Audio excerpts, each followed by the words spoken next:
everybody, it's Mandy from Maine Teaching Chic, and I thought I would share with you my review of the NARS Light Reflecting Powder. You've probably seen this in a few of my Get Ready With Me videos, and then I don't think I did a first impressions of this because I've used it. But I wanted to tell you guys about it because I've been getting a few questions on it. They have two versions of this powder. They have the pressed version and the loose version.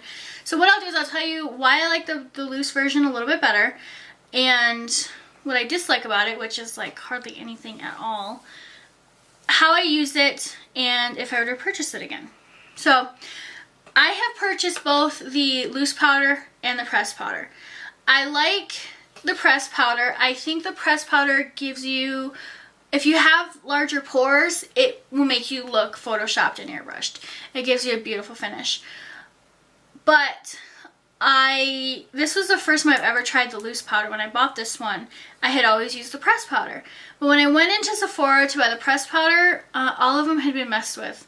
They all had fingerprints in them, and they didn't have any more, and I can't live without this stuff. So I bought the loose powder just thinking, I'll try it. Here's the biggest difference. As someone who's used both of them, I literally used my whole thing in my press, so I don't even have the case to show you, but it looks like a little makeup compact.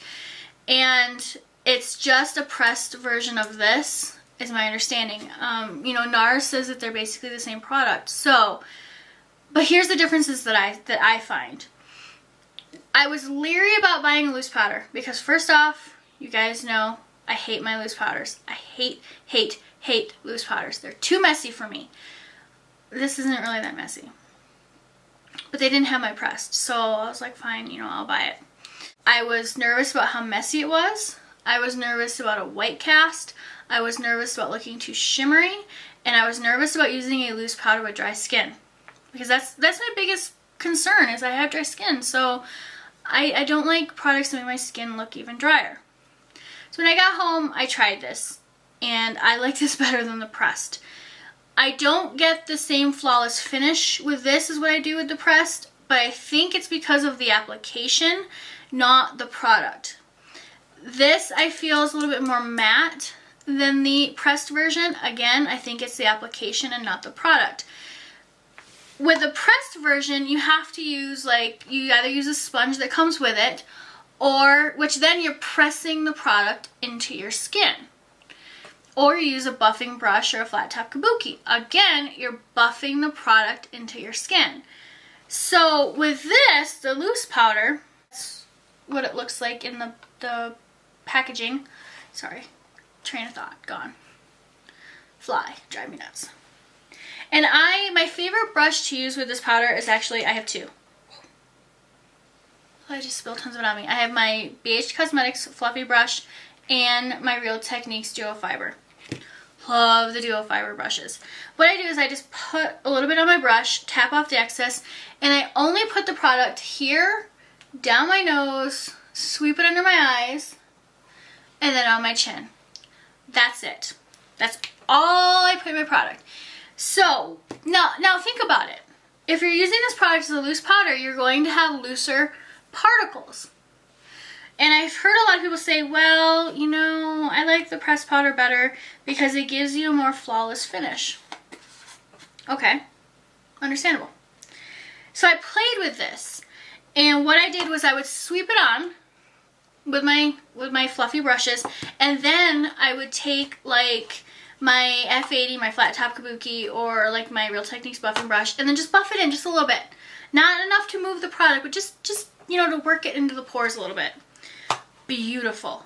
Flawless looking finish. Gorgeous. I actually have it on now. Love this powder. The loose powder has a different texture than the pressed powder. The pressed powder has a fine feeling to it, but it's very shimmery, which probably turns some people away from it. But it's not shimmery on the skin. I just rubbed my nose off. This powder is very finely milled. It does have light reflecting particles in it. It does not give me a white cast at all. I don't know if it has on anybody else. I don't get a white cast on this, but I also don't really cake it on either. It's just a beautiful product. It gives you such an amazing finish. I love this NARS Light Reflecting Powder. I will repurchase this until I either, one, find something better, or until they discontinue it. If I had my, now you guys know I also love my MAC Mineralized Skin Finish in Medium Plus. So if I had the two in front of me, which would I grab? This. And the reason being is, yes, this does not have any color to it. It's strictly a setting powder, where my MAC MSF has some color to it. If you're wearing a good foundation, and this doesn't leave a white cast, you know, I don't really see where you need the extra color from, unless you needed the extra coverage. If you needed extra coverage, it's a different story. But if you're just setting your makeup, this is amazing. I cannot say enough good things about this product. I think it was like $34 or $36 at Sephora. Totally worth it. I would probably pay even more for it, but I'm not going to tell NARS that. So, since they think their stuff's made out of gold. Does anyone else think that? But that is my review of the NARS Light Reflecting Powder. I love this stuff. It is beautiful. I prefer it in loose form versus the press form. One thing, you know, you can do is, if you buy the loose form to use in the morning, you can keep the press form in your makeup bag and use that for touch-ups. I've actually did that until I ran out of my pressed. And I liked it. It worked. If you're oily skin, you may want to consider that. Since I'm dry, I didn't really need to do it. But I will repurchase this and repurchase this and repurchase this. So, if you have any questions about the NARS Light Reflecting Powder, either in the loose form or the pressed form, let me know. Leave me a comment, send me an email. I will gladly answer it the best that I can. If you enjoyed my review of the NARS Light Reflecting Powder, don't forget to give this video a like, and don't forget to subscribe. Bye!